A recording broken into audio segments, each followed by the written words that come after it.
Le marché de l'influence et des influenceurs, il a explosé ces 6 dernières années. Est-ce qu'aujourd'hui, il y a un début d'amorce de tassement ou pas ?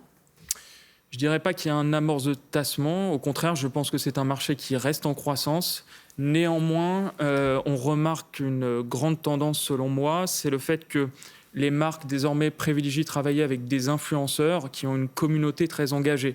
Donc, très resserrée, quoi, exactement. En fait. Voilà. Ils cherchent de l'engagement avant tout avec leurs produits. Ils ne cherchent pas simplement qu'à avoir un nombre de followers. Quand vous dites de l'engagement, c'est-à-dire de vendre un produit très ciblé à une communauté très ciblée. Tout à fait, c'est ça. C'est qu'avoir de l'audience, c'est bien beau, mais encore faut-il que vous ayez des gens qui achètent derrière, qui passent à l'acte d'achat. Oui. Et il y a une décorrélation totale entre le nombre de followers et les achats qui sont faits.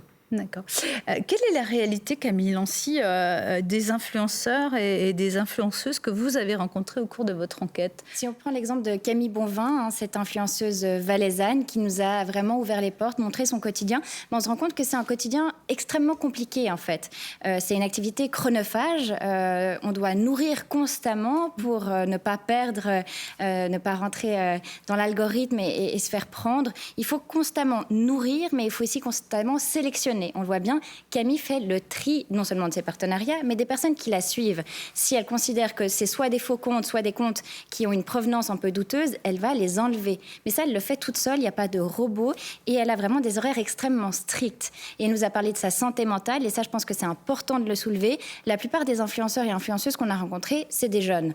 Des jeunes pour qui c'est le premier métier, en quelque sorte, qui ne sont pas préparés. Il n'y a pas d'école d'influence, il n'y a pas de professeur d'influence, il n'y a pas de collègues à proprement parler. Donc, on se trouve rapidement livré à soi-même et on le sait, passer trop de temps sur les réseaux sociaux nuit à la santé. Donc, ce qu'on s'est rendu compte, c'est que c'est une réalité beaucoup plus complexe que ce qu'on avait imaginé au début. Et Camille, là-dessus, a vraiment monté de manière extrêmement transparente. Et ça nous a surpris parce qu'effectivement, cette transparence, elle manque vraiment à ce monde. Justement, la réalité que nous décrit Camille est finalement l'envers du décor est beaucoup moins joli que ce qu'on peut voir sur les posts. C'est chronophage. On peut aussi être harcelé soi-même. Il faut sélectionner sa communauté.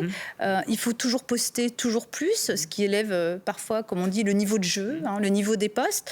Quelles recommandations vous feriez-vous à des débutants pour ne pas tomber dans les pièges de l'escroquerie ou dans les pièges tout court de cette activité d'influenceur?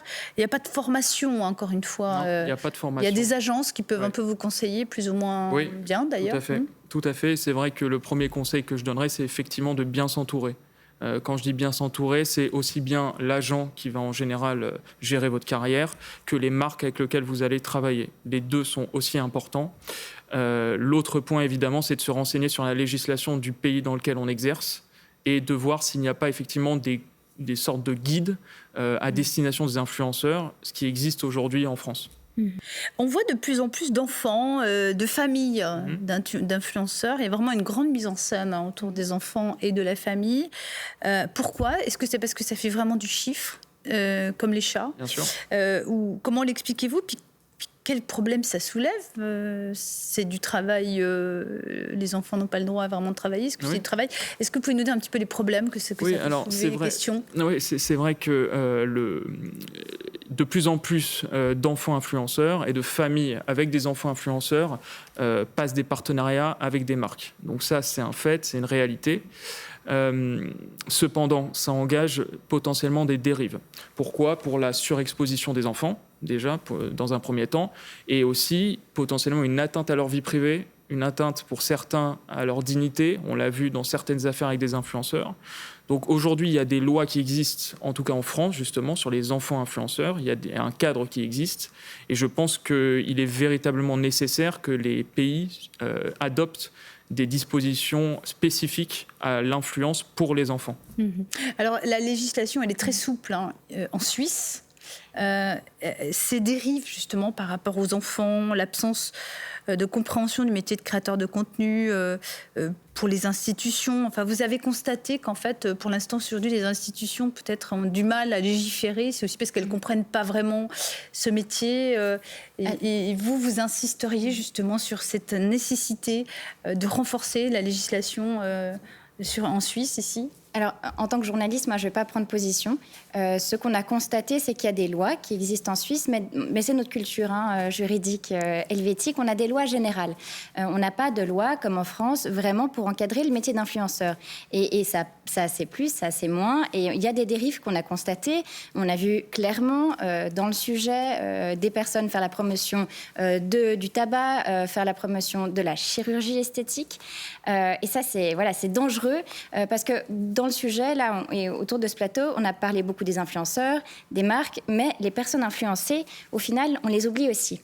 Et c'est souvent des mineurs. Et pour juste donner un exemple de l'influence qu'ont, le pouvoir au final qu'ont ces influenceurs, il faut savoir qu'aujourd'hui, dans le monde, depuis 3 ans, il y a plus de chirurgie esthétique qui sont faites chez les jeunes entre 18 et 34 ans que pour les personnes de 50 et 60 ans. Et ça, on sait que c'est directement lié au rôle de ces plateformes et surtout au rôle des personnes qui diffusent ce contenu.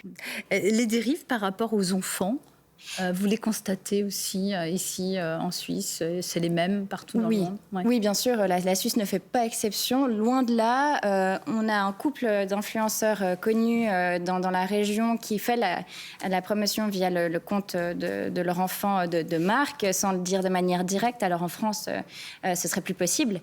Mais en Suisse, ça l'est encore. Pourtant, on le rappelle, la Convention internationale des droits de l'enfant, ça vient de chez nous, de Genève. Et pourtant, on peut vraiment se poser la question, comme vous disiez, est-ce que c'est du travail de l'enfant ou non?